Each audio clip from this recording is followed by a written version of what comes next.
കഴിഞ്ഞ എപ്പിസോഡിൽ നമ്മൾ ചിന്തിച്ചത് അകത്തെ മനുഷ്യനെ ഏത് രീതിയിലാണ് നമ്മൾ ഡെവലപ്പ് ചെയ്യേണ്ടത് എന്നുള്ളതാണ്. നിങ്ങൾ ആ 3 എപ്പിസോഡുകൾ ശ്രദ്ധിച്ചു എന്ന് ഞാൻ വിചാരിക്കുന്നു.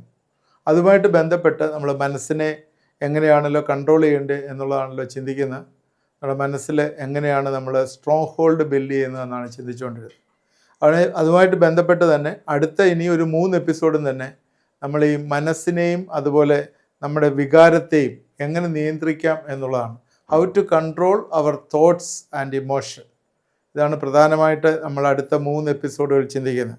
ഇതിനകത്ത് ബൈബിളിൽ നിന്നുള്ള വാക്യങ്ങൾ അതുമായിട്ട് ബന്ധപ്പെട്ട് നമ്മുടെ ജീവിതത്തിൽ ഏത് രീതിയിലാണ് നമ്മൾ പണിയേണ്ടത് എന്നൊക്കെയുള്ള ചിന്തകളാണ് വരുന്നത്. നിങ്ങൾ ആദ്യമായിട്ട് കാണുന്നവർ ഇത് സബ്സ്ക്രൈബ് ചെയ്യുകയും നിങ്ങളുടെ ഫ്രണ്ട്സിന് ഷെയർ ചെയ്ത് കൊടുക്കുകയും ചെയ്യുക.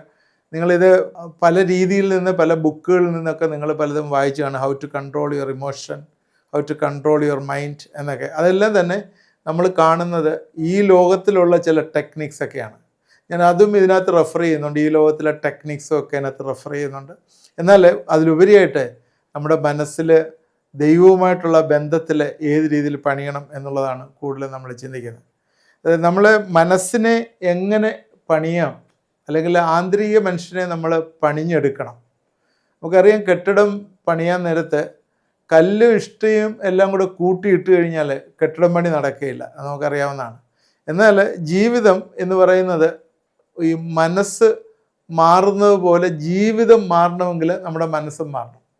മനസ്സ് മാറണം, മനസ്സിൻ്റെ രൂപാന്തരം എന്നൊക്കെ പറയുന്നത്. നമുക്കറിയാം, ഈ ചാനലിൻ്റെ പേര് തന്നെ നിങ്ങൾക്ക് അറിയാവുന്നതാണ്. ഈ ചാനലിൻ്റെ പർപ്പസ് പോലും അത് തന്നെയാണ്. മെറ്റനോയ എന്ന് പറയുന്ന വാക്ക്, that is the transformation of heart എന്നാണ്. മനസ്സെന്ന ഉപരിയായിട്ട് ഹാർട്ട് എന്നുള്ളൊരു വേർഡാണ്. മനസ്സിന് രൂപാന്തരം വരിക. ഇതാണ് ഇന്ന് ദൈവം ആഗ്രഹിക്കുന്നത്. ഇന്ന് നമുക്കും എല്ലാം ആവശ്യമുള്ളതാണ്. ഇന്ന് ലോകത്തിലുള്ള എല്ലാ മനുഷ്യരുടെയും മനസ്സ് മാറിയിരുന്നെങ്കിൽ, അല്ലെങ്കിൽ അവരുടെ ഹൃദയം രൂപാന്തരപ്പെട്ടിരുന്നെങ്കിൽ ലോകം ഏത് രീതിയിലായിത്തീരും എന്ന് നമ്മൾ ചിന്തിക്കുക. ആദ്യം തന്നെ നമുക്ക് ഇതിൻ്റെ ഒരു പ്രവർത്തനം കാണാൻ പറ്റുന്നത് തന്നെ യോഹന്നാൻ സ്നാപകനാണ്. യോഹന്നാൻ സ്നാപകൻ യേശുക്രിസ്തുവിൻ്റെ വഴി ഒരുക്കുവാൻ വന്നെങ്കിലും യോഹന്നാൻ സ്നാപകൻ്റെ പ്രസംഗം എന്ന് പറഞ്ഞാൽ നിങ്ങൾ മാനസാന്തരപ്പെടുക, നിങ്ങളുടെ പാപത്തിൽ നിന്ന് നിങ്ങൾ തിരിഞ്ഞു വരിക, അനുതാപത്തോടി വരിക എന്ന് പറഞ്ഞിട്ട് നിങ്ങളുടെ പാപങ്ങൾക്ക് ദൈവത്തോട് ഏറ്റുപറഞ്ഞ് സ്നാനപ്പെടുത്തുന്ന ഒരു മാനസാന്തര സ്നാനം യോഹന്നാൻ സ്നാപകൻ ചെയ്യുന്നതായിട്ട് അറിയാം. യോഹന്നാൻ്റെ അരികിൽ വരുന്നവരെല്ലാം സ്നാനപ്പെട്ട് ദൈവത്തിലേക്ക് തിരിഞ്ഞു. അതുപോലെ ആണ് ഒരു ചേഞ്ച് ഓഫ് മൈൻഡ്. ഈ ചേഞ്ച് ഓഫ് മൈൻഡ് എന്ന് പറയുന്നത് വേറൊരു ന്യൂ വേ ഓഫ് തിങ്കിങ് ആണ്. നമ്മളിതെല്ലാം ബിൽഡ് ചെയ്ത് കൊണ്ടുവരാണ്. നമ്മളെ ഈ മനസ്സിനെക്കുറിച്ച് ഇത്തിരി നമ്മൾ പറയേണ്ട കാരണം വെച്ചാൽ, ഈ മനസ്സിനെക്കുറിച്ച് ഇത്രയും പറയുന്നതിൻ്റെ കാരണം എന്താണെന്ന് നമ്മൾ വീണ്ടും വീണ്ടും ചിന്തിച്ചാൽ നമുക്ക് മനസ്സിലാവും. ഈ മനസ്സാണ് നമ്മളെ ദൈവത്തിങ്കിലേക്ക് നടത്തുന്നതും ലോകത്തിലേക്ക് നടത്തുന്നതും. രണ്ടും ഈ മനസ്സാണ്. അതുകൊണ്ട് ഈ മനസ്സ് നമ്മൾ പിടിച്ചു കെട്ടാൻ പറ്റിയാൽ, മനസ്സ് നമ്മൾ പ്രോപ്പറായിട്ട് ഡയറക്റ്റ് ചെയ്യാൻ പറ്റിയാൽ നമ്മുടെ ജീവിതം സക്സസ്ഫുൾ ആവും. നമ്മുടെ ഡെസ്റ്റിനിയിൽ നമ്മൾ എത്തിച്ചേരും. തുടർമാനമായിട്ട് നമ്മൾ ഈ 3-4 എപ്പിസോഡിൽ കൂടി ഇത് പറയുമ്പോഴേ നമുക്ക് ഈ പലരും മനസ്സിനെ ഇങ്ങനെ കയ്യിൽ നിന്ന് തെന്നിപ്പോകുന്ന അവസ്ഥയിൽ നിന്നൊക്കെ നമുക്ക് പിടിച്ചു കൊണ്ടുവരാൻ ദൈവം ഇത് കൃപയൊരുക്കും എന്ന് ഞാൻ ചിന്തിക്കുകയാണ്. അതുകൊണ്ട് ഇതൊരു ചേഞ്ച് ഓഫ് മൈൻഡ് എന്ന് പറയുന്നത് A new way of thinking, ഒരു പുതിയ ചിന്തയാണ്. വേറൊരു എന്ന് വെച്ചാൽ, നമ്മൾ മാനസാന്തരം എന്ന് പറയുന്നത് മനസ്സിൻ്റെ ഒരു വ്യത്യാസം എന്നാണ്. മനസ്സിൻ്റെ ഒരു വ്യത്യാസം. അതിനകത്ത് ഒരു കരച്ചിലല്ല മാനസാന്തരം. നമുക്കറിയാം, ചില സമയങ്ങളിൽ ഞാനൊരു പാപം ചെയ്തു, അല്ലെങ്കിൽ ഒരു പാപത്തിലകപ്പെട്ടു പോയി, എനിക്കൊരു ദുഃഖം വന്നു. അങ്ങനെ ദുഃഖം വരുമ്പം ഞാൻ പറഞ്ഞു, അയ്യോ ഞാൻ കരഞ്ഞു, അയ്യോ ഞാൻ തെറ്റിപ്പോയല്ലോ എന്ന് പറഞ്ഞ് മനസ്സിലൊരു ദുഃഖം വരുന്നതല്ല ശരിക്കും മാനസാന്തരം. അനേകം ആളുകൾ തെറ്റിദ്ധരിച്ചിരിക്കുന്ന ഒരു കാര്യമാണ്. അതുകൊണ്ട് എന്താ സംഭവിക്കുന്നത്? എല്ലാ സൺഡേസിലും ചർച്ചിൽ പോയിരുന്ന് മാനസാന്തരം, അല്ലെങ്കിൽ ചില ചർച്ചിലെ കുമ്പസാരിക്കുകയും, അല്ലെങ്കിൽ ചിലയിടത്ത് പോയി പാപമൊക്കെ ഏറ്റുപറയും, സഭായോഗങ്ങളിൽ പോയി ഏറ്റുപറയും, കമ്മ്യൂണിയനൊക്കെ കൂടുകയും എല്ലാം ചെയ്തിട്ട് ഒരു ദിവസമൊക്കെ നിൽക്കുക മാനസാന്തരം. പിന്നെ വീണ്ടും തിരിച്ചു വന്ന് പഴയ പാപങ്ങളിലേക്ക് പോകുന്ന ഒരവസ്ഥ. അതിന് ശരിക്കും പറഞ്ഞാൽ അത് മാനസാന്തരമല്ല. അത് നമുക്കൊരു ഫീലിംഗ്, നമ്മുടെ ഉള്ളിലൊരു നമുക്കൊരു പ്രയാസം തോന്നി, അല്ലെങ്കിൽ നമ്മൾ ചെയ്ത പാപം ശരിയല്ലെന്ന് തോന്നി ഒരു ഖേദപ്രകടനമാണ്. എന്നാൽ മാനസാന്തരം എന്ന് പറയുന്നത് ശരിക്കും പറഞ്ഞാൽ നമ്മുടെ ഹാർട്ടിൻ്റെ ട്രാൻസ്ഫോർമേഷനാണ്. എപ്പോഴും അത് മനസ്സിലാക്കണം. ഹൃദയത്തിൻ്റെ രൂപാന്തരമാണ്. റോമർക്കെഴുതിയ ലേഖനം 12-ാം അധ്യായത്തിൻ്റെ 1-2 വാക്യങ്ങൾ പറയുന്നത് നിങ്ങളുടെ മനസ്സ് പുതുക്കി രൂപാന്തരപ്പെടുക. Renewal of your mind. മനസ്സ് പുതുക്കി രൂപാന്തരപ്പെടുക. അതൊരു നിസ്സാരമായിട്ടുള്ളൊരു ഖേദപ്രകടനമല്ല. ഈ ഖേദപ്രകടന റിമോഴ്സ് എന്നൊക്കെ പറയുന്ന ഒരു കുറ്റബോധമാണ്. നമുക്കൊരു കുറ്റബോധം വരുന്ന ഒരവസ്ഥയാണ്. അതിൽ ഈ മാനസാന്തരം എന്ന് പറഞ്ഞാൽ അങ്ങനെയല്ല, കൃപയാലും സത്യത്താലും ഉളവാകുന്ന ഒന്നാണ് മാനസാന്തരം. അത് നെഗറ്റീവും അല്ല, അത് പോസിറ്റീവാണ് എന്ന് നമ്മൾ ചിന്തിക്കുക. എന്താണെന്ന് വെച്ചാൽ നമ്മളൊരു പുതിയ സൃഷ്ടിയായി തീരുകയാണ്, പുതിയ സൃഷ്ടിയാകുകയാണ്. വെച്ചാൽ നമ്മൾ പോകുന്ന വഴിയിൽ നിന്ന് ദൈവത്തോട് പറഞ്ഞിട്ട് നമ്മൾ 180 ഡിഗ്രി തിരിഞ്ഞ് ഇനി ഞാൻ അങ്ങോട്ടേക്ക് ഇല്ല എന്ന് പറഞ്ഞ് ആ വഴി ക്ലോസ് ചെയ്യുമ്പോൾ നമ്മൾ ഒരു സത്യത്തിൻ്റെ വഴിയിലേക്ക് നമ്മൾ നീങ്ങുകയും ദൈവത്തിൻ്റെ കൃപ അവിടെ ഒന്ന് കവർ ചെയ്ത് നമ്മളെ ആ വഴിയിൽ കണ്ടിന്യൂ ചെയ്യുകയും ചെയ്യുന്ന ഒരു എഫക്റ്റാണ് മാനസാന്തരം. അത് നെഗറ്റീവ് അല്ല, പോസിറ്റീവാണ്. ഞാൻ പറഞ്ഞാണ്, അത് നമ്മളൊരു പുതിയ സൃഷ്ടിയായി തീരുന്ന ഒരു കാര്യമാണ്. നമ്മുടെ ഈ മാനസാന്തരം പൊതുവേ വരേണ്ടത് മനസ്സിൽ മാത്രമല്ല, ആത്മാവിലും വരണം. ആദ്യം വരുന്നത് ആത്മാവിലാണ്. എന്നുവെച്ചാൽ നമ്മൾ ഒരുവിനെ യേശുവിനെ രക്ഷകനും കർത്താവുമായി സ്വീകരിക്കുമ്പോഴേ എന്താ സംഭവിക്കുന്നത്? ആത്മാവ് രക്ഷിക്കപ്പെടുകയാണ്. ആത്മാവ് രക്ഷിക്കപ്പെടുക. വീണ്ടും ഞാൻ പറയുകയാണ്, നമ്മുടെ വീണ്ടും ജനനം ആത്മാവിലാണ് നടക്കുന്നത്. ദൈവത്തിൻ്റെ ആത്മാവ് നമ്മുടെ ആത്മാവിലെ ഒരു ദീപം കത്തിക്കുകയാണ്. കണ്ടാലും ഞാൻ വാതിൽക്കൽ നിന്ന് മുട്ടുന്നു, ആരെങ്കിലും ശബ്ദം കേട്ട് വാതിൽ തുറന്നാൽ ഞാൻ അവനോടും അവൻ എന്നോടും കൂടി അത്താഴം കഴിക്കും. ഞാൻ അവൻ്റെ വീട്ടിൽ വന്ന് പാർക്കും, അവൻ്റെ മനസ്സിൽ വന്ന് പാർക്കും. എന്നാൽ ഈ മനസ്സ് രക്ഷിക്കപ്പെട്ടിട്ടില്ല, ആത്മാവ് മാത്രമേ രക്ഷിക്കപ്പെട്ടുള്ളൂ. കഴിഞ്ഞ എപ്പിസോഡുകളിലൊക്കെ ഞാൻ പറഞ്ഞാണ്, മനസ്സ് മരണം വരെ പുതുക്കൽ പ്രാപിച്ചുകൊണ്ടേയിരിക്കും. മരണം വരെ മനസ്സ് പുതുക്കൽ പ്രാപിച്ചുകൊണ്ടേയിരിക്കണം. അതുകൊണ്ട് കുറ്റബോധം വരിക എന്ന് പറയുമ്പോഴേ വെറുതെ ഇങ്ങനെ ദുഃഖിച്ച് ജീവിക്കുക എന്നുള്ള രീതിയിലാണ് കുറ്റബോധം. അതിൽ നിന്ന് വ്യത്യസ്തമാണ് അനുതാപവും രക്ഷിക്കപ്പെടലും. അത് നമ്മൾ മനസ്സിലാക്കണം. എപ്പോഴും അത് ആൾക്ക് ഒത്തിരി തെറ്റിദ്ധാരണയുണ്ട്. കഴിഞ്ഞ ദിവസങ്ങളിലൊക്കെ ഈ പലരും പ്രെയർ റിക്വസ്റ്റുകൾക്ക് വിളിക്കുകയും പ്രാർത്ഥിക്കുകയൊക്കെ ചെയ്യുന്നുണ്ട്. അവർ പറയുന്നതിൽ നിന്നുള്ള ഒരു കുറച്ചും കൂടിയുള്ള ഒരു വിശകലനം വെച്ചിട്ടാണ് ഞാൻ സംസാരിക്കുന്നത്. ഇന്ന് ഈ പ്രത്യേകിച്ച് എന്നെ കേട്ടുകൊണ്ടിരിക്കുന്ന പലരും, എൻ്റെ ഇത് അറ്റൻഡ് ചെയ്യുന്ന പലരും ഇന്ന് ഈ എല്ലാ സഭകളിലുള്ളവരുണ്ട്.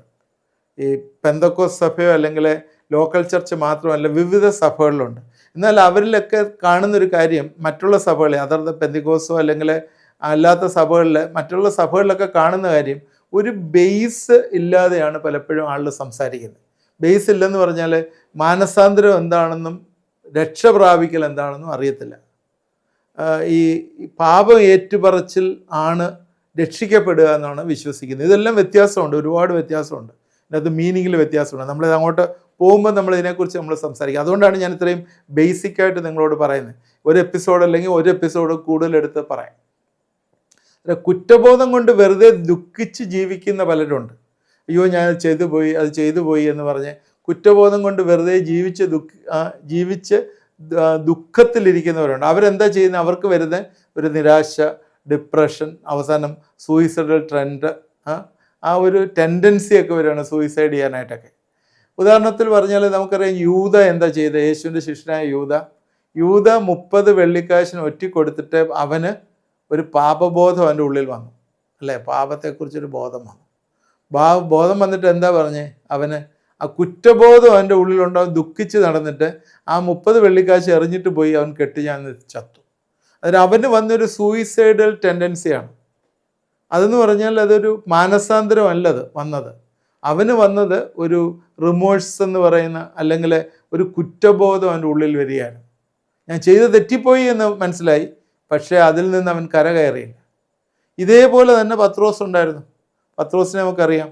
പത്രോസ് പല സമയങ്ങളിലും യേശുവിനെ തള്ളിപ്പറഞ്ഞു. അതിനു മുമ്പും പല സമയങ്ങളും യേശു പറഞ്ഞതിൽ നിന്ന് വിപരീതമായിട്ട് ചെയ്താണ്. എന്നാൽ ആ സമയത്തൊക്കെ അവൻ അതിദുഃഖത്തോട് കരഞ്ഞു എന്ന് കാണുന്നു, അല്ലേ? അതിദുഃഖത്തോട് അവൻ കരഞ്ഞു.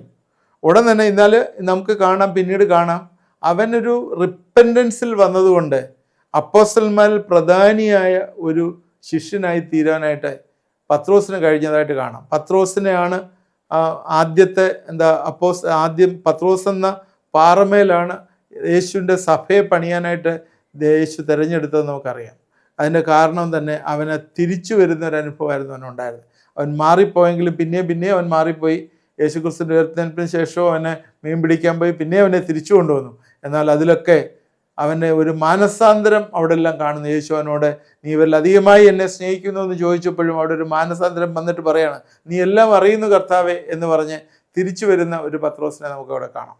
അതുകൊണ്ട് ദൈവഹിത പ്രകാരമുള്ള ദുഃഖം അനുതാപം വരാത്ത മാനസാന്തരത്തെ രക്ഷയ്ക്കായി ഉളവാക്കുന്നു. ശരിയായ മാനസാന്തരം രക്ഷയിലേക്കും ജീവനിലേക്കും നടത്തുന്നു. ലോകത്തിൻ്റെ ദുഃഖമോ ചുമ്മാ ദുഃഖിക്കുക, ചെയ്തു പോയല്ലോ, വേണ്ടായിരുന്നു എന്നൊക്കെ ദുഃഖിച്ചിട്ട് അവസാനം എന്ത് ചെയ്യും?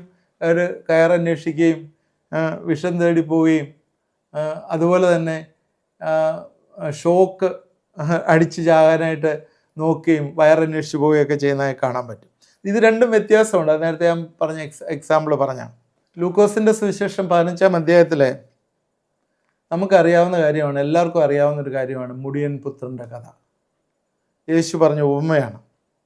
അതിൽ കാണുന്ന ഒരു കാര്യം നമുക്ക് അറിയാം. അതിനെക്കുറിച്ച് വീണ്ടും എടുത്തു പറയേണ്ട ആവശ്യമില്ല. അവൻ പോയി അപ്പൻ്റെ കയ്യിൽ നിന്ന് സ്വത്തെല്ലാം വാങ്ങിച്ചു പോയി, അവനെല്ലാം അടിച്ച് തീർത്ത അവസാനം പന്നിക്കെങ്കിലും കിട്ടുന്ന ഭക്ഷണം, കൊടുക്കുന്ന ഭക്ഷണമെങ്കിലും അവന് കഴിച്ച് അവന് വയറ് നിറപ്പാൻ ആഗ്രഹിച്ചു. യഹൂദന്മാർക്ക് ഏറ്റവും ഇഷ്ടമില്ലാത്ത ഒരു മൃഗമാണ് പന്നി. ആ പന്നിക്ക് കൊടുക്കുന്ന ഭക്ഷണം കഴിക്കാനായിട്ട് ഒരു രാജകീയമായി ജീവിച്ച ഒരു വ്യക്തി അത് പോയി കഴിക്കാനായിട്ട് പോകുന്നൊരവസ്ഥ നോക്കിക്കോണം. എന്ത് പാപത്തിൻ്റെ അങ്ങേയറ്റം. പിശാച കൊണ്ടുപോകുന്ന ഒരു സ്റ്റേജാണ്. ഓരോന്നിൽ നിന്ന് കൊണ്ടുപോയി അവസാനം അങ്ങനെ ഒരു സ്റ്റേജിലേക്കാക്കുന്നത്. ലൂക്കോസ് 15:17 പറയുന്നത് ഇങ്ങനെയാണ്, അവന് സുബോധം വന്നു. അതുവരെ അവന് സുബോധമൊന്നും ഇല്ലായിരുന്നു. നമ്മൾ ചെയ്യുന്ന ഓരോ പ്രവൃത്തികളും പലപ്പോഴും നമ്മൾ ഒന്ന് ആലോചിക്കുന്നത് നല്ലതാണ്.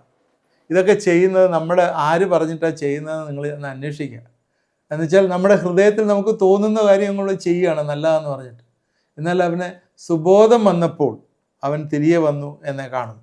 അത് അവൻ വന്നിട്ട് അവൻ ചിന്തിക്കുന്നതാണ്, എൻ്റെ അപ്പൻ്റെ എത്ര കൂലിക്കാർ ഭക്ഷണം കഴിച്ച് ശേഷിപ്പിക്കുന്നു, ഞാൻ ആ വിശപ്പ് കൊണ്ട് നശിച്ചു പോകുന്നു. ഞാൻ എഴുന്നേറ്റ് അപ്പൻ്റെ അടുക്കൽ ചെന്ന്, അപ്പ ഞാൻ സ്വർഗത്തോട് നിന്നോട് പാപം ചെയ്തിരിക്കുന്നു, നിൻ്റെ മകൻ എന്ന പേരിന് ഞാൻ യോഗ്യനല്ല, എൻ്റെ കൂലിക്കാരിൽ ഒരുത്തനെ പോലെയെങ്കിലും എന്നെ ആക്കണമേ എന്നേ പറയും. ഇവിടെ നോക്കുക, ദൈവത്തിൽ നിന്നും കൂട്ടായ്മയിൽ നിന്നും അവന് ഒരു ഒഴിഞ്ഞു പോകുന്ന ഒരു സിറ്റുവേഷൻ. ദൈവത്തിൽ നിന്നും കൂട്ടായ്മയിൽ നിന്നും ഒഴിഞ്ഞു പോകുന്ന ഒരു സിറ്റുവേഷൻ എന്നുവെച്ചാൽ ഡിസ്റ്റൻസിൽ പോകുന്നു. അത്രത്തോളം നിങ്ങളുടെയും എൻ്റെയും ജീവിതം ഡ്രൈ ആയി ദാരിദ്ര്യത്തിലേക്ക് പോയിക്കൊണ്ടിരിക്കും. ഞാൻ ആ സ്റ്റേറ്റ്മെൻറ്റ് ഒന്നുകൂടെ പറയാം. ദൈവത്തിൽ നിന്നും കൂട്ടായ്മയിൽ നിന്നും എത്രത്തോളം ഡിസ്റ്റൻസ് ആയിട്ട് നിങ്ങൾ പോകുന്നു, അത്രത്തോളം നിങ്ങളുടെ ലൈഫ് ഡ്രൈ ആയി ദാരിദ്ര്യത്തിലേക്ക് പോയിക്കൊണ്ടിരിക്കും. 150% എന്നുവെച്ചാൽ പോയതുപോലെ തന്നെ തിരിച്ചു വന്നപ്പോൾ അപ്പൻ അവനെ കെട്ടിപ്പിടിച്ചു. കർത്താവ് ഈ ഉപമ പറഞ്ഞത് സ്വർഗത്തിലെ ദൈവത്തിൻ്റെ മനോഭാവം പഠിപ്പിക്കാനാണ്. അവൻ വന്ന സ്ഥിതിക്ക് തന്നെ അവനോട് പറഞ്ഞില്ല, നീ പന്നിയെ മേയിച്ചുകൊണ്ട് നടക്കുകയായിരുന്നു, അല്ലെങ്കിൽ നിൻ്റെ വസ്ത്രമൊക്കെ മുഷിച്ച് നീ പോയി കുളിച്ചിട്ട് വന്ന് നിന്നെ കെട്ടിപ്പിടിക്കാമെന്നല്ല പറഞ്ഞത്. ആ മുഷിഞ്ഞ വസ്ത്രവുമായിട്ട് വന്ന ആ സമയത്ത് അവനെ പോയി കെട്ടിപ്പിടിച്ച് അവന് വേണ്ട കാര്യങ്ങളെല്ലാം ചെയ്തു കൊടുത്ത് ആ ഭവനത്തിലെ ആ പഴയ ലെവലിൽ അവന് വേണ്ടതായിട്ടുള്ള വസ്ത്രം കൊടുത്തു, അവന് മോതിരം അണിയിച്ചു, അവൻ്റെ കാലിൽ ചെരുപ്പണിയിച്ചു. അവിടെ വലിയൊരു വിരുന്ന് ഡിക്ലെയർ ചെയ്തതായിട്ട് നമ്മൾ വായിക്കുന്നു. അപ്പോഴേ ഇത് കാണിക്കുന്നത് എന്താണ്? ജീവിതത്തിൽ ഒരു മാറ്റം വേണമെങ്കിൽ നമ്മളാണ് മാറേണ്ടത്. ജീവിതത്തിലൊരു മാറ്റം വേണമെങ്കിൽ നമ്മൾ പോകുന്ന സഭയല്ല മാറേണ്ടത്, പാസ്റ്ററല്ല മാറേണ്ടത്, ഇവിടുത്തെ സിസ്റ്റമല്ല മാറേണ്ടത്, എൻ്റെ മനസ്സും ചിന്തകളുമാണ് മാറേണ്ടത്. മാനസാന്തരമാണ് ജീവിതത്തിൻ്റെ പുരോഗതിക്കുള്ള കവാടം. ഇത് നമുക്ക് എപ്പോഴും നമ്മൾ മനസ്സിലാക്കേണ്ടതാണ്. മാനസാന്തരമാണ് ജീവിതത്തിൻ്റെ പുരോഗതിക്കുള്ള കവാടം. Repentance is the gateway to progress. അതുകൊണ്ട് നമ്മൾ ജീവിതങ്ങൾ, മൈൻഡ്, ചിന്തകൾ റെഡി ആവണമെങ്കിൽ നമ്മൾ ആദ്യം വരേണ്ടത് നമ്മളൊരു അനുതാപത്തിലേക്കാണ്. എന്നെ കേൾക്കുന്ന പ്രിയപ്പെട്ടവരെ, വീണ്ടും ഞാൻ പറയുകയാണ്, നമ്മുടെ ജീവിതങ്ങളിലൊരു പുനഃക്രമീകരണം എന്ന് വേണമെങ്കിൽ പറയാം. അനുതാപം എന്ന് പറയുന്നത് ജീവിതത്തിൻ്റെ ഒരു പുനഃക്രമീകരണം. ഇംഗ്ലീഷിലെ കാലിബ്രേഷൻ എന്നൊക്കെ പറയുന്ന വേർഡ് യൂസ് ചെയ്യാം. നമ്മളെ തന്നെ ഒന്ന് ക്രമീകരിക്കുക. നമ്മൾ പോകുന്ന വഴിയൊക്കെ തെറ്റാണ്, എന്നാൽ നമ്മൾ തിരിച്ച് ദൈവത്തിലേക്ക് വരുന്നൊരവസ്ഥ. യെശയ്യാവ് 55-ാം അധ്യായത്തിൻ്റെ 7-8 വാക്യത്തിൽ ഇങ്ങനെയാണ് എഴുതിയിരിക്കുന്നത്: ദുഷ്ടൻ തൻ്റെ വഴിയെയും നീതികെട്ടവൻ തൻ്റെ വിചാരത്തെയും ഉപേക്ഷിച്ച് യഹോവയിലേക്ക് തിരിയട്ടെ. അവൻ അവനോട് കരുണ കാണിക്കും. നമ്മുടെ ദൈവത്തിലേക്ക് തിരിയട്ടെ, അവൻ ധാരാളം ക്ഷമിക്കും. എൻ്റെ വിചാരങ്ങൾ നിങ്ങളുടെ വിചാരങ്ങളല്ല, നിങ്ങളുടെ വഴികൾ എൻ്റെ വഴികളുമല്ല എന്ന് യഹോവ അരുളിച്ചെയ്യുന്നു. ആകാശം ഭൂമിക്ക് മീതെ ഉയർന്നിരിക്കുന്നത് പോലെ എൻ്റെ വഴികൾ നിങ്ങളുടെ വഴികളിലും എൻ്റെ വിചാരങ്ങൾ നിങ്ങളുടെ വിചാരങ്ങൾ ഉയർന്നിരിക്കും. ഇവിടെ ഈ 7, 8, 9 വാക്യങ്ങളിലെ വഴിയെയും വിചാരങ്ങളെയും കുറിച്ച് പറയുകയാണ്. ദൈവത്തിൻ്റെ വഴിയൊക്കെ ഹയറാണ്. His ways are higher than us. അതുകൊണ്ട് നമ്മുടെ വിചാരങ്ങളെക്കായും നമ്മുടെ വഴിയേക്കായും, ഈ വിചാരവും വഴിയും കൂടെ ഒരുമിച്ചാണ് വരുന്നത്, ശ്രദ്ധിച്ചോണം. ദാൻ തോട്ട്സ്, നമ്മൾ തോട്ട്സിനെ കുറിച്ചാണല്ലോ ഇപ്പം ചിന്തിക്കുന്നത്. ഈ തോട്ട്സും അതുപോലെ വെയ്സും എല്ലാം തന്നെ ഒരുമിച്ചാണ് വരുന്നത്. നമ്മൾ ചിന്തിക്കുന്നതനുസരിച്ചാണ് നമ്മൾ മുമ്പോട്ട് പോകുന്നത്. നമ്മുടെ ചിന്തകൾ ദൈവത്തിൻ്റെ ചിന്തകളായി തീരുമ്പോൾ, എന്നുവെച്ചാൽ ഹയറായി തീരുമ്പോൾ എന്താ സംഭവിക്കുന്നത്? നമ്മുടെ വഴികളും ദൈവത്തിൻ്റെ വഴികളായി മാറും. ദാറ്റ് ഈസ് ഹയർ വെയ്സ് ആയിട്ട് മാറും. അതുകൊണ്ട് ഈ നമ്മൾ ഏതൊക്കെ സിറ്റുവേഷനിൽ കൂടി കടന്നു പോകുന്ന ആൾക്കാരാണെങ്കിലും ഞാൻ നിങ്ങളോട് പറയുകയാണ്, ദൈവം ക്ഷമിക്കുന്ന ദൈവമാണ്. അതുകൊണ്ട് ദൈവത്തിൻ്റെ സന്നിധിയിലേക്ക് തിരിഞ്ഞു വന്ന് നമ്മുടെ ജീവിതത്തെ ഒന്ന് പുനഃക്രമീകരിക്കുമ്പോഴേ നമ്മുടെ ചിന്താ മേഖലകളിലൊക്കെ ദൈവം ആധിപത്യം പുലർത്തുന്നതായിട്ട് കാണാം. ജീവജലത്തിൻ്റെ ഉറവിൽ ആശ്രയിക്കാതെ ചില പൊട്ടക്കിണറുകൾ കുഴിച്ച് അതിൽ നിന്ന് വെള്ളം കോരുന്ന ഒരു ജനത. പൊട്ടക്കിണറുകൾ കുറച്ച് കഴിയുമ്പോൾ വെള്ളം ഉണ്ടാകത്തില്ല എന്ന് നമുക്കറിയാം. എന്നാൽ ജീവജലത്തിൻ്റെ പ്രത്യേകത എന്താണ്? നിത്യജീവികളിലേക്ക് പൊങ്ങി വരുന്ന, ഒരിക്കലും നിലയ്ക്കാത്ത ഒരു പെർപ്പച്വൽ ഫൗണ്ടനായിട്ട് അത് എന്നും ഉണ്ടായിരിക്കും എന്നുള്ളതാണ്. അതുകൊണ്ട് ഈ ജീവജലത്തിൻ്റെ നദിയിൽ നിന്ന് നമ്മൾ കുടിക്കണം.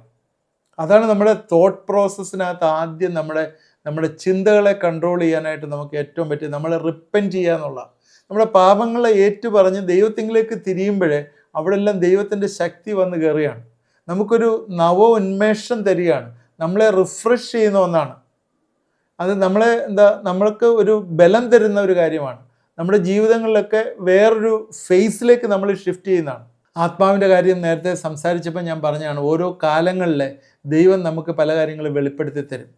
ഞാൻ എൻ്റെ സമയം ഇവിടെ തീരുന്നതുകൊണ്ട് പെട്ടെന്നൊരു വാക്യം കൂടെ വായിച്ച് ഞാൻ തൽക്കാലം ഇന്നത്തേക്ക് നിർത്തുകയാണ്. ഇത് ഒരു 2-3 എപ്പിസോഡിലൂടെ പോയെങ്കിലേ ഇത് തീരുള്ളൂ. അതുകൊണ്ട് ഞാൻ എക്സ്പ്ലെയിൻ ചെയ്ത് പറയാം. ഇന്ന് റിപ്പൻറ്റൻസിനെ കുറിച്ചോ മെറ്റനോയെക്കുറിച്ചോ മാത്രമാണ് പറഞ്ഞത്. അപ്പോസ്തല പ്രവൃത്തി 3-ാം അധ്യായത്തിൻ്റെ 19-20 വാക്യങ്ങളിലെ ആകയാൽ നിങ്ങളുടെ പാപങ്ങൾ മാഞ്ഞു കിട്ടേണ്ടതിന് മാനസാന്തരപ്പെട്ട് തിരിഞ്ഞു വരുവിൻ. എന്നാൽ കർത്താവിൻ്റെ സമ്മുഖത്ത് നിന്ന് ആശ്വാസകാലങ്ങൾ വരികയും നിങ്ങൾക്ക് മുൻ നിയമിക്കപ്പെട്ട ക്രിസ്തുവായ യേശുവിനെ അവൻ അയക്കുകയും ചെയ്യും. ഇവിടെ കാണുന്നത് കർത്താവിൻ്റെ സന്നിധിയിൽ നിന്ന് ആശ്വാസകാലങ്ങൾ വരണമെങ്കിൽ നമ്മൾ മാനസാന്തരപ്പെട്ട് തിരിയണം. എങ്കിലേ ആശ്വാസകാലങ്ങൾ വരികയുള്ളൂ. അന്നേരം ഈ റിഫ്രഷിംഗ് ആയിട്ട്, അല്ലെങ്കിൽ നമ്മളെ മെറ്റനോയ, നമ്മുടെ ട്രാൻസ്ഫർമേഷൻ, നമ്മുടെ രൂപാന്തരം, നമ്മുടെ മൈൻഡിൻ്റെ ചേഞ്ച് വരുമ്പോഴേ നമ്മുടെ ലൈഫ് മാറും എന്നുള്ളതാണ്. ഇവിടെയും പറയുന്ന ഇതാണ്, മാനസാന്തരപ്പെടുമ്പോഴേ ആശ്വാസകാലങ്ങൾ വരും എന്നാണ് പറഞ്ഞിരിക്കുന്നത്. മധുരം എങ്ങനെയാണ് നമ്മുടെ മനസ്സിനെ പണിയേണ്ടതെന്നും ഇനി അടുത്ത എപ്പിസോഡിൽ നമുക്ക് ചിന്തിക്കാം. നമ്മളൊരു കാര്യം മാത്രമേ ചിന്തിച്ചുള്ളൂ, നമ്മുടെ തോട്ട്, നമ്മുടെ ചിന്തകൾ, ഇമോഷനിലേക്ക് കയറിയില്ല, ചിന്തകൾ ഏത് രീതിയിൽ നമ്മൾ കൺട്രോൾ ചെയ്യണം എന്നുള്ളതിന് ഫസ്റ്റ് ഫേസായിട്ട് നമ്മൾ പറഞ്ഞ് ദൈവവുമായിട്ടുള്ള റിലേഷൻ, നമ്മൾ മാനസാന്തരപ്പെട്ട അനുതാപത്തോടുകൂടി ദൈവത്തിലേക്ക് തിരിഞ്ഞു വരുന്ന ഒരവസ്ഥയെക്കുറിച്ച് മാത്രമാണ് പറഞ്ഞത്. അങ്ങനെ റിപ്പൻറ്റൻസ് വരുമ്പോഴേ നമ്മളെ തന്നെ ഒന്ന് റീകാലിബ്രേറ്റ് ചെയ്ത് നമ്മളൊന്ന് റിഫ്രഷ് ചെയ്യുന്ന ഒരവസ്ഥയിലേക്ക് വരും. നമ്മുടെ ജീവിതം ഒന്ന് രൂപാന്തരപ്പെടുന്നു, ഉടച്ചു വാർത്തതുപോലെ ഒരു നവോന്മേഷം നമുക്ക് വരും. അതിന് പുറകെ നമുക്ക് ഒരു ചേഞ്ച് ലൈഫ്, ഒരു ആശ്വാസകാലം വരും. എന്നെ കേട്ടുകൊണ്ടിരിക്കുന്ന പ്രിയപ്പെട്ടവർ ആരെങ്കിലും, അതാണ് ഞാൻ വീണ്ടും റിപ്പീറ്റ് ചെയ്ത് പറയാണ്, ആരെങ്കിലും യേശുക്രിസ്തുവിൻ്റെ രക്ഷ ഇതുവരെയും മനസ്സിലാക്കാതെ അത് ഹൃദയത്തിൽ സ്വീകരിക്കാതെ ഇങ്ങനെ വെറുതെ ഇങ്ങനെ ഒരു ദുഃഖം പൂണ്ട് ഇടയ്ക്കിടയ്ക്ക് പാപം ചെയ്ത് ദുഃഖം പൂണ്ടിരിക്കുക, അങ്ങനെയല്ല. നിങ്ങളെ വിശ്വാസത്തോടെ ഈ കർത്താവിൻ്റെ സന്നിധിയിൽ നിങ്ങളുടെ പാപങ്ങളെ ഏറ്റുപറയുകയും യേശുവിനെ ഹൃദയങ്ങളിലെ രക്ഷകനായി സ്വീകരിക്കുകയും ചെയ്യണം. വെളിപ്പാട് പുസ്തകം 3-ാം അധ്യായത്തിൻ്റെ 20 പറയുന്ന വാക്യം വീണ്ടും ഞാൻ റിപ്പീറ്റ് ചെയ്യാണ്. ഞാൻ വാതിൽക്കൽ നിന്ന് മുട്ടുന്നു, ആരെങ്കിലും ശബ്ദം കേട്ട് വാതിൽ തുറന്നാൽ അവൻ എന്നോടും ഞാൻ അവനോട്, അവൻ എന്നോടും കൂടി അത്താഴം കഴിക്കുമെന്ന് പറയും. കർത്താവ് ഇന്ന് ഹൃദയത്തിൻ്റെ വാതിൽക്കൽ മുട്ടുകയാണ്. അതിനകത്ത് പ്രവേശിക്കണം. പ്രവേശിച്ച് അവിടെ ഇരിക്കുമ്പോഴേ നിങ്ങളുടെ ജീവിതത്തിലെ ഒരു വലിയ അനുതാപവും ഒരു വീണ്ടെടുപ്പും വരും എന്നുള്ളത്, ദൈവത്തിൻ്റെ പരിശുദ്ധാത്മാവ് നിങ്ങൾ വസിക്കുകയും ചെയ്യും എന്നുള്ളത് നമ്മൾ മറന്നു പോകരുത്. നമുക്ക് പ്രാർത്ഥിക്കാം. ദൈവമായ കർത്താവെ, എന്നെ കണ്ടുകൊണ്ടിരിക്കുന്ന ആരെങ്കിലും യേശുക്രിസ്തുവിൻ്റെ രക്ഷയെ അറിയാതെ മനസ്സിലാക്കാത്തവരുണ്ടെങ്കിൽ കർത്താവിൻ്റെ സന്നിധിയിൽ നിന്ന് കടന്നു വന്ന് ഇന്ന് ഞങ്ങളിവിടെ ധ്യാനിച്ച വചനങ്ങളെല്ലാം എടുത്തുകൊണ്ട് കർത്താവിൻ്റെ സന്നിധിയിൽ സമർപ്പിക്കപ്പെടുവാൻ ഇടവരുത്തണമേ, സഹായിക്കണമേ എന്ന് പ്രാർത്ഥിക്കുന്നു. പാപങ്ങൾ മാഞ്ഞു പോകാൻ മാനസാന്തരപ്പെട്ട് തിരിഞ്ഞു വരും. അങ്ങനെ മാനസാന്തരപ്പെട്ട് തിരിഞ്ഞു വരുന്നവരെ ദൈവം അനുഗ്രഹിക്കും. അവരുടെ മനസ്സുകളെ മാറ്റും, ചിന്തകളെ മാറ്റും, ദൈവത്തിലേക്ക് നടത്തും. അങ്ങനെയാണ് പണി സ്റ്റാർട്ട് ചെയ്യുന്നത്, ജീവിതത്തിൽ പണി സ്റ്റാർട്ട് ചെയ്യുന്നത് ഞങ്ങൾ ചിന്തിച്ചല്ലോ. കർത്താവെ, ഇത് കണ്ടുകൊണ്ടിരിക്കുന്നവരുടെയൊക്കെ ചിന്ത മണ്ഡലങ്ങളെ ദൈവം കർത്താവെ ഒന്ന് രൂപാന്തരപ്പെടുത്തണമേ, അതിനെ ഒന്ന് റീകാലിബ്രേറ്റ് ചെയ്യണമേ, ഒന്ന് റിഫ്രഷ് ചെയ്യണമേ എന്ന് പ്രാർത്ഥിക്കുന്നു. ആശ്വാസകാലങ്ങൾ ഞങ്ങളുടെ പുറകിലുണ്ട്. എന്നാൽ അതൊന്ന് പ്രാപിക്കാൻ പറ്റാതെ ഞങ്ങൾ വിഷമിച്ചിരിക്കുമ്പോഴേ കർത്താവെ നീ ഇടപെടുകയും സഹായിക്കുകയും ശക്തീകരിക്കുകയും ചെയ്യണമെന്ന് പ്രാർത്ഥിക്കുന്നു. പ്രാർത്ഥന കേട്ടോർത്ത് സ്തോത്രം. യേശുവിൻ്റെ നാമത്തിൽ പ്രാർത്ഥിക്കുന്നു, കേൾക്കണമേ. ആമേൻ. നമ്മുടെ മൈൻഡിനെ കൺട്രോൾ ചെയ്യേണ്ടത്, നമ്മുടെ ചിന്തകളെ കൺട്രോൾ ചെയ്യേണ്ടത് എങ്ങനെയാണെന്നാണ് നമ്മൾ ചിന്തിച്ചത്. അത് തുടർമാനമായിട്ട് ഇത് കഴിഞ്ഞ എപ്പിസോഡിൽ നമ്മൾ ചിന്തിച്ചതിൽ നിന്ന് ബിബ്ലിക്കലായിട്ട് ഉള്ള ഭാഗങ്ങൾ ചേർത്താണ് ഇപ്പം ചിന്തിക്കുന്നത്. അത് നമ്മളെ സഹായിക്കട്ടെ. തുടർമാനമായി ഇത് കാണുക, നിങ്ങളുടെ ഫ്രണ്ട്സിന് ഷെയർ ചെയ്ത് കൊടുക്കുക. ആദ്യമായിട്ട് കാണുന്നത് സബ്സ്ക്രൈബ് ചെയ്യുക. പ്രെയർ റിക്വസ്റ്റുള്ള വാട്സാപ്പ് നമ്പറിൽ അയച്ചു തന്നാൽ നിങ്ങൾക്ക് വേണ്ടി പ്രാർത്ഥിക്കുന്നതാണ്. ദൈവം നമ്മളെല്ലാവരെയും അനുഗ്രഹിക്കട്ടെ.